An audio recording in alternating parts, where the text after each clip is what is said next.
Dead men tell no tales, but their ships speak volumes. Welcome to the Cursed Compass, where we explore the darkest maritime mysteries. Under the bright California sun, her black iron hull cuts a sharp, imposing silhouette against the waters of San Diego Bay. We live in an age of supersonic flight and deep space exploration, yet quietly rocking at her moorings, this 1863 vessel remains the oldest active sailing ship on Earth.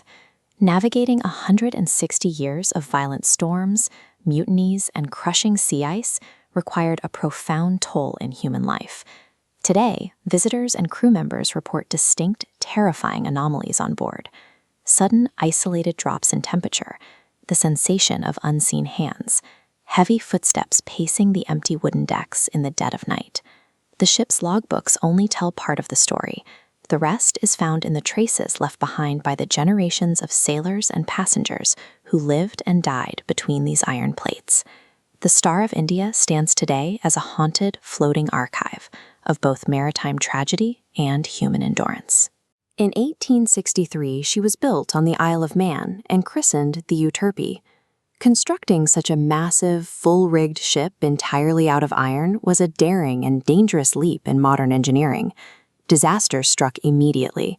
On her maiden voyages, she collided with an unlit Spanish brig, leading to a crew mutiny, punished by hard labor in a Welsh prison.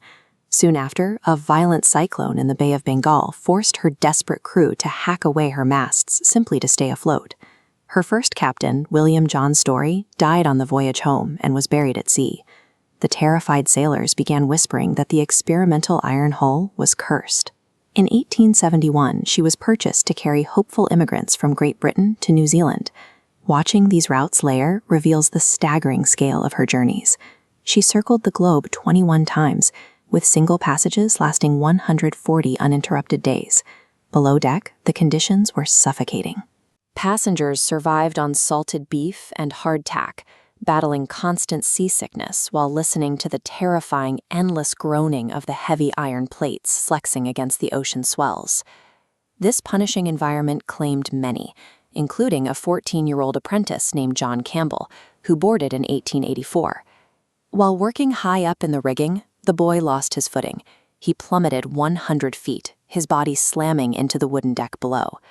Campbell lingered in a coma for 3 days before passing away. Over a century later, people standing near that exact mast frequently report the distinct, freezing weight of an invisible hand pressing down onto their shoulder. The brutal reality of the 19th century emigrant trade transformed the ship from an industrial marvel into a vessel deeply saturated with human suffering and ghostly lore. By 1901, the Alaska Packers Association purchased the ship, re-rigged her as a bark, and officially renamed her the Star of India.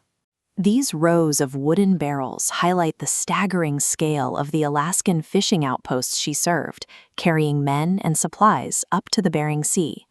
The environmental shift was extreme. The iron hull was now forced to navigate blinding fog banks and violent Arctic storms. This jagged blue ice field mirrors the terrifying season when the Star of India was completely trapped by crushing Alaskan ice. Her diverse, multi-ethnic crew faced constant hazards in these freezing conditions. But the darkest tragedy occurred deep in the ship's bow, hidden in a dark space known as the chain locker. A Chinese crewman was assigned to work inside this pitch-black, deafening storage compartment to guide the massive anchor chain as it was hauled aboard. In the darkness, he was caught and crushed beneath the heavy, falling iron. His screams were drowned out by the mechanical grinding of the capstan rotating directly above him. Even today, on a warm California afternoon, visitors and museum staff who enter the chain locker experience an unnatural, biting chill. It is a jarring contrast, a pocket of the freezing Bering Sea preserved inside a hull that now bakes under the San Diego sun. By 1923, the age of steam had rendered her obsolete. She was laid up, sold to become a floating zoo, and left to rust away through the Great Depression and World War II. In 1957, the mariner Alan Villiers found her decaying at her moorings. Horrified by the sight, he sparked a local movement of scraping, welding, and fundraising to save the vessel. The effort paid off. In 1976, she miraculously set sail again, retaining a hull that remains nearly 100% original. She operates today as a seaworthy teacher of history. Thousands of children walk her decks each year to learn the harsh, uncompromising realities of life and death at sea. Yet the lingering spirits remain active. Night watchmen still hear heavy footsteps echoing in the dark, and the distinct scent of freshly baked bread often drifts from a galley stove that has been entirely cold for decades. Whether you believe in ghosts or not, the Star of India is a survivor. The wind humming through her rigging is a 160-year-old song of those who dared to cross the oceans, echoing from a ship that simply refused to surrender to time.